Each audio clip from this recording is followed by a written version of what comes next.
Jadi, pesan atau kesimpulan yang akan saya sampaikan kepada kalian adalah, halo guys, selamat datang kembali di channel Victor dan Bapak. Jadi, kali ini kita akan berbagi sedikit pengalaman yang baru aja terjadi beberapa hari lalu, atau tepatnya minggu lalu ya guys. Itu dimana mobil Kijang kita ini nggak bisa hidup. Jadi udah kita coba starter, tetap nggak bisa hidup. Nah, akhirnya Bapak coba ganti akinya, terus berhasil hidup, tapi hanya sementara aja guys. Jadi kita bingung sebenarnya yang bermasalah ini di aki atau ada permasalahan lain yang kita nggak tahu. Akhirnya kita coba bawa ke bengkel, dan akhirnya tukang bengkelnya bilang bahwa nggak ada masalah di akinya, karena kebetulan juga kita ini baru ganti aki ya guys ya.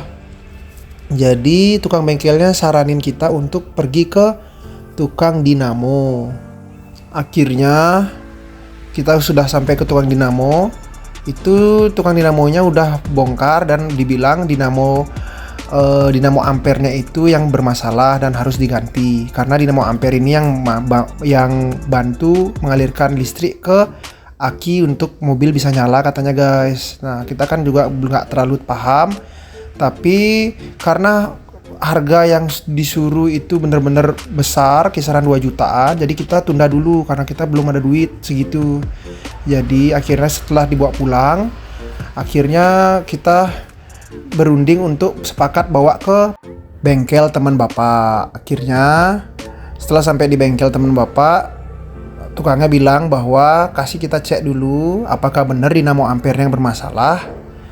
Nah, setelah dicek ternyata emang bagus dan nggak perlu diganti ya guys. Jadi akhirnya tukang bengkelnya menemukan satu titik masalah yang sebenarnya membuat mobil kita itu bermasalah. Nah, yaitu ini ketotnya ini guys, yang harus diganti dan disetting.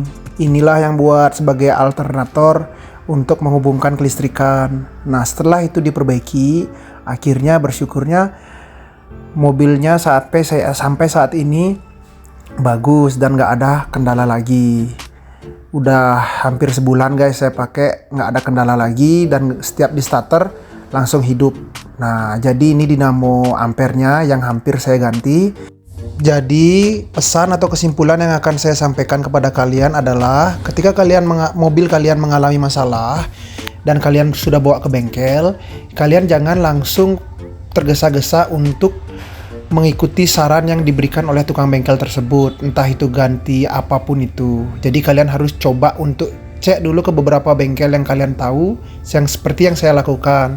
Soalnya kan Bapak juga kebetulan punya kenalan, dan akhirnya kita nggak perlu keluarin uang harus mengganti barang yang seharusnya tidak perlu diganti.